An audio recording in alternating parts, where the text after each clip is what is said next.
The word jihad is mentioned in the Quran about 41 times.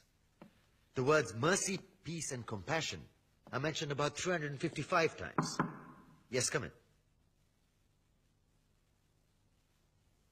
Come on in, Riaz. Sit down, please. Contrary to popular belief in most Western cultures, Islam is a religion that preaches peace and tolerance. Yes, Patricia. If Islam truly is a religion that preaches peace, then how come the world's most troubled spots, the West Bank, Afghanistan, Pakistan, Iraq, they're all plagued with Islamic terrorism? Well, that depends on your definition of terrorism. Some might argue that the U.S. invasions of countries like Iraq and Afghanistan are also acts of terrorism. No, those were acts of war to get rid of despotic regimes. Or a means of getting at a country's oil. Conspiracy theories. Well, May I? Yes, please. Go ahead, Riaz. Mr. Khan is right. I mean, if we're talking about terrorists, the world's biggest terrorists are the white superpowers. Come on now. No, really, stop and think about it. Explain 9/11. Okay. Do you know how many people died in the Twin Towers strike?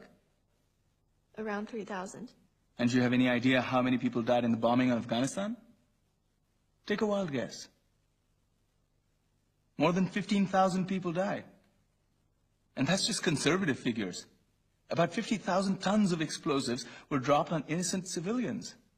Men, women, children. Yeah, but that was because of the Taliban. Now that you brought it up, did you know that the Taliban was a creation of the CIA? To fight the Russians. Whatever. They were still harboring terrorists. Yeah, right. Terrorists that were never found. Just like the weapons of mass destruction that were never found in Iraq. Do you want to get into the death toll in Iraq? 500,000 civilians and counting. And what do America say when they don't find these weapons? It's simple. They just say sorry. And still refuse to relinquish control of these countries. What are you trying to say? What I'm trying to say is that just because you're American, wear a fancy suit, and call yourself the president, doesn't make you any less of a terrorist.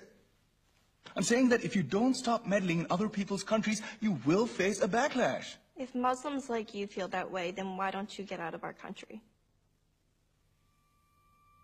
We will. As soon as you promise to leave ours.